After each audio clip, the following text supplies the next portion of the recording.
Hi, it's Rob here. Just going to do a quick review on the Cupra Born. We have got a 2024 on a 74 plate Cupra Born V3. It's the MY25, which has got the 5 seats, so that's very important. I believe the ones that are prior to the MY25 sort of models only had 4 seats with the 77 kilowatt hour battery, so this is a big improvement. You get the big battery and you get to have all the people as well. Yeah, it's the V3 model, so it's got pretty much everything you could possibly imagine. About 12,000 miles on the clock. Normally sort of charge it at home.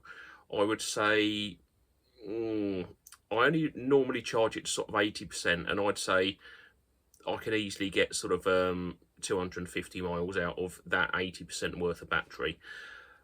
And I don't normally run it completely empty either, so range anxiety doesn't really exist, to be honest with you. Yeah, it's very good.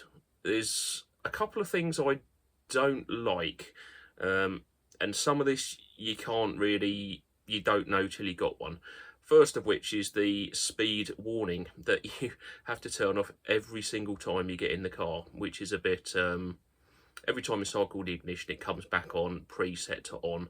I can see why they've done it, but they've even taken the sort of a shortcut. There used to be sort of one in the top drop-down menu. You could just quickly pull that down, turn it off, and that's it. Now you have to sort of do more clicks, which is kind of more unsafe. But yeah, that's something that annoys me.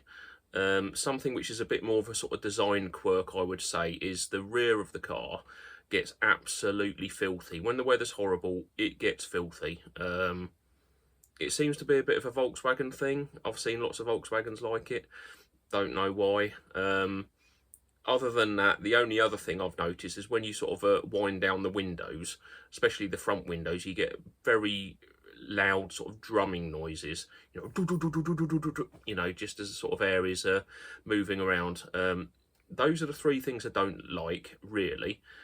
Things I do like: the styling, it's fantastic. The acceleration, brilliant. Top speed is supposedly sort of capped at 99, but who's going to go more than 99? If you want to keep your license in the UK, you keep it below that sort of thing. I get quite easily sort of 4 miles per kilowatt hour. I say I'm on an Octopus Energy flexible Octopus, I think it is, or something Octopus, cheap EV tariff. I think it's 7p per kilowatt hour for smart charging when they charge your car for you. Most of the time that's during the night. Sometimes they can sort of charge it during the day.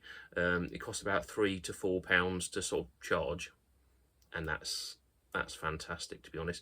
If you think you get sort of 250 miles out of that, it's a no-brainer, to be honest with you. It really is. Things that have gone wrong with it. Anything gone wrong? Yes, the rear light, the light bar that goes across the back of the boot, when the weather was very, very hot, that cracked.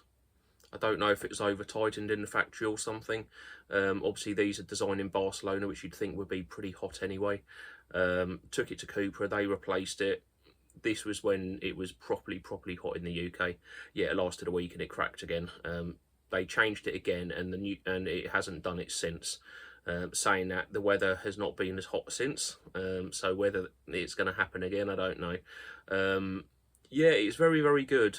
What do I think of the kit inside? It's got everything you need, absolutely everything. The only thing it sort of hasn't got is sort of cooling seats. That would be sort of nice, but it's not a deal breaker. You've got aircon sort of thing. What else doesn't it have? It's not much. There's not much for the people in the back of the car, to be honest. They've got a charger and they've got some lights and some speakers, and that's about it. But that's them. I'm in the front of the car, so I'm all right. It can be a little bit sort of snug with 5 people in it, I'm not going to lie, but it's a very nice car. So I've done sort of 12,000 miles in it. Very happy. Not much has gone wrong. It's very economical. Looks very nice. Haven't had to change tyres. It came with a Bridgestone Chiranza in light and 6, which some people say are absolutely dreadful. yeah, they're fine. Not had a problem with them at all. When I change them, could well go for the same. Depends on sort of cost, to be honest with you. But no, it's very, very good. Cost. How much did it cost to buy? Well, this is it. So it was them. It was the MY25 model, and it cost £44,000, which is a lot of money. It's, I'm not going to lie, but it's the V3 with the big battery, and we had the Sennheiser audio system, and we had the self-parking. I think we went for a Tech Pilot L and Tech L packs, and I think that was about it, to be honest. But yeah, very, very good, very, very happy. If you're worried about an EV, really don't be worried about an EV. You know, if you know someone who's got one, ask their opinion, go for a little drive in it, watch them charge it in a public charger. You know, that will answer, or you just won't worry about some of these things that you've been worrying about, sort of thing. If you rely on sort of public charging, I've not had a problem with them at all. It costs you more than charging at home. Obviously, everyone can use a granny charger, you know, just plugs in your 3-pin socket, but that will take a long time. I've got a AC charger at home, 7 kilowatts or something. It will charge the car from sort of 20% to 80% comfortably. Yeah, if you're charging sort of public charging, for example, I would say I charged it the other day from 7% up to 60%, and it cost 35 quid.